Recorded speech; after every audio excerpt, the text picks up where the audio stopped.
akong pakialam sa pre-audit. I'm not asking you about the pre-audit. Meron kayong post-audit eh. Yes, Your Ito Honor. nangyari, ghost project eh. Opo. Tapos na tapos pero walang nangyari. Ang tinatanong napakasimple lang, paano nyong inaudit yung ghost? Bago po bayaran ng COA yan, pipirma ang resident auditor.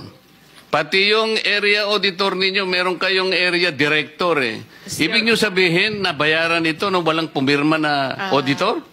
Your Honor, ganito po yung procedure natin. Wala na po tayong pre-audit, kaya po ang nagbabayad ay ang pumipirma na lang po. Wala akong pakialam sa pre-audit. I'm not asking you about the pre-audit. Meron kayong post-audit eh. Yes, Your Ito Honor. nangyari, ghost project eh. Opo. Tapos na tapos pero walang nangyari. Ang tinatanong namin sa iyo, sino ang pumirma? Bago mapirmahan yun, merong certificate of acceptance, merong certificate of completion, pipirma ang resident auditor. Hindi po pipirma ang resident Anong gagawin ng COA? Post-audit nga lang po. Kaya po... Ano nga yung post-audit? In your charter, Opo. magkaintindihan tayo.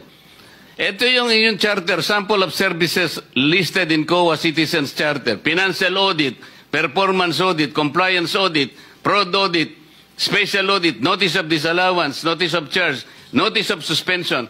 Among these, alin ang akma doon sa performance ng contract? Opo. Nasaan kayo? Papasok po siya sa compliance, sir. Sus Mariosep, Opo. wala nga compliance eh.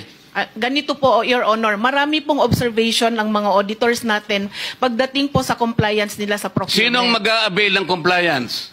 Sino yung auditee? DPWH po sa case po natin ngayon, Your Honor. So anong nangyari?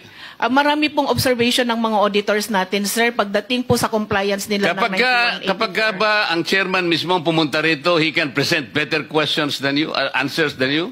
Pareho lang din po yung isasagot, Your Honor. Kasi ganun Pareho po yung ang proseso isasagot. natin. Opo. O, sandali lang.